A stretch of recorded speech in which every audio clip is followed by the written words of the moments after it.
Coming up on First at 4, one student was found dead this weekend at Campbellsville University. What police say happened. And the Supreme Court heard two cases today that could change how you use social media. We'll look at the arguments. Plus, we are tracking wet and windy weather through midweek. Your forecast on the way as Mountain News First at 4 starts now. Dedicated to Eastern and Southern Kentucky, this is WYMT Mountain News First at 4. Good afternoon, I'm Steve Hensley. First at 4, Kentucky authorities say a Campbellsville University student who died during the weekend was strangled. 18-year-old Josiah Kilman was discovered unresponsive in his room on campus Saturday. 21-year-old Charles Escalera was arrested later that same day. According to a university spokeswoman, Escalera and Kilman were both on the school's wrestling team. Police say they do not have a motive yet. We'll have more on this later tonight. Georgia's Republican governor wants answers from President Biden related to the death of an Augusta University student. Laken Riley, a junior at Augusta University Nursing College, was found dead near a lake at the University of Georgia campus Thursday after jogging in the area. The suspect, 26-year-old Jose Antonio Ibarra, was taken into custody Friday. Authorities say Ibarra is not a U.S. citizen or a student at UGA. She deserves justice. Her family deserves justice.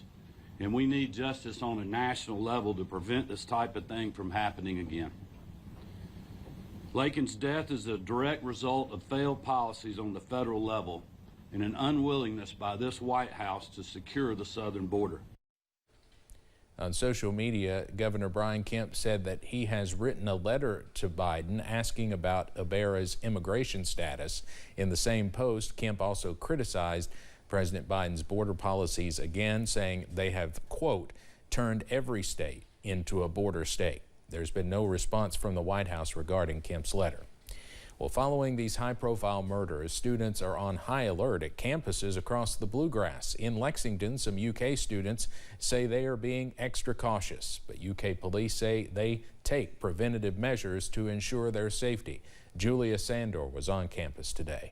On any given day, thousands of students can be seen walking across UK's campus. But after tragedies hit Campbellsville University and the University of Georgia in just a matter of days, students say that safety is at the forefront of their minds.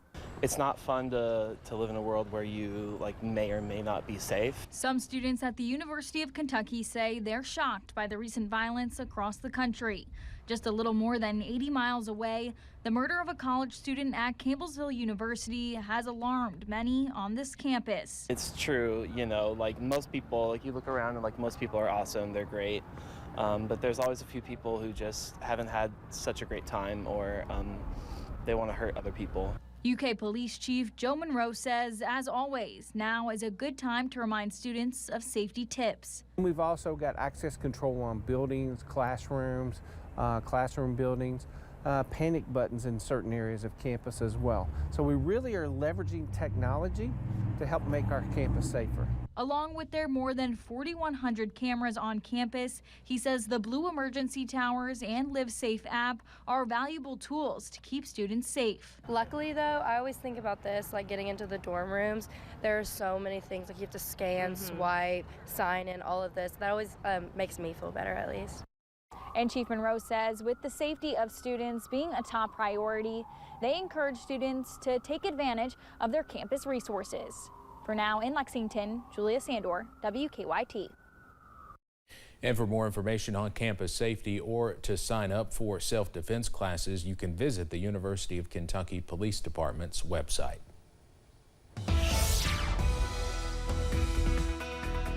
Well, we are tracking a warm start to the week. We have some areas in the 70s this hour, sitting at 68 degrees from the WYMT studio. And as you can see, plenty of blue sky back in the distance as we are mild, also mainly dry on this Monday. Again, sitting at 68 for Perry County, 75 degrees in Pulaski County for Somerset, 73 for London, also Manchester, 72 for Irvin, and 71 over in Jackson at this hour as we stay well above average on this Monday. Those current winds gusting to 22 in Somerset, Somerset, 16 for Irvin, but we could see winds up to 40 miles per hour by tomorrow. Also on Wednesday, as a stronger weather system is on the way.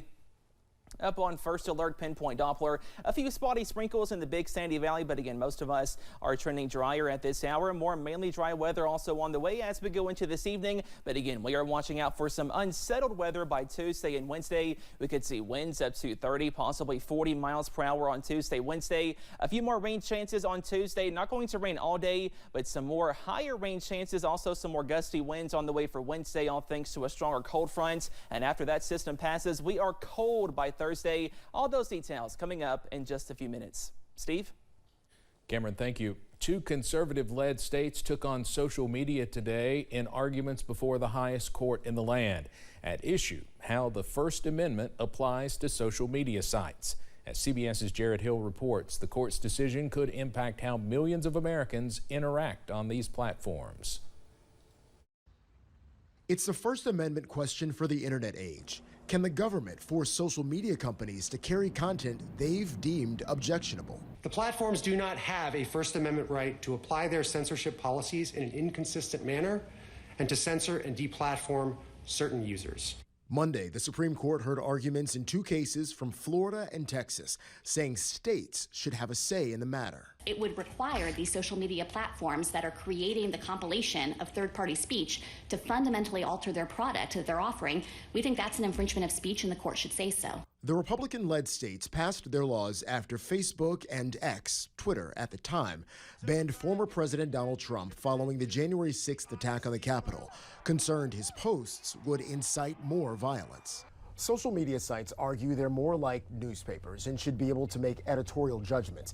But the states say these platforms are more like telephone companies and can't kick people off. Several justices commented on how broad the laws are, and in the case of Florida's, its lack of specificity. We're not quite sure who it covers. We're not clear exactly how these platforms work. I might have heard the justices trying to find a way to kick this back to Florida, back to Texas, and have a more developed record before they make a big First Amendment ruling. A decision is expected by June. Jared Hill, CBS News, New York. The High Court has been grappling with internet issues for a quarter of a century. Justice Clarence Thomas drew laughter from the gallery when he remarked, quote, "I've been fortunate or unfortunate to have been here for most of the development of the internet." The Supreme Court declined to hear an appeal from a California woman who got a traffic ticket for honking her horn during a protest. Susan Porter got the ticket in 2017 after beeping her horn in support of a group gathered outside her congressman's office. Porter argued the honk was a form of speech that should be protected by the First Amendment, and the anti-honking law itself is unconstitutional. President Joe Biden and former President Donald Trump are set to visit the U.S.-Mexico border on the same day, Thursday. According to the New York Times, President Biden is planning to travel to Brownsville, Texas. Trump is expected to give remarks in Eagle Pass, Texas. The trip comes as President Biden considers executive action to restrict asylum access for migrants at the U.S. southern border if they cross illegally. Coming up on First at 4, a Laurel County man is being remembered for his contributions to the community's emergency services organizations.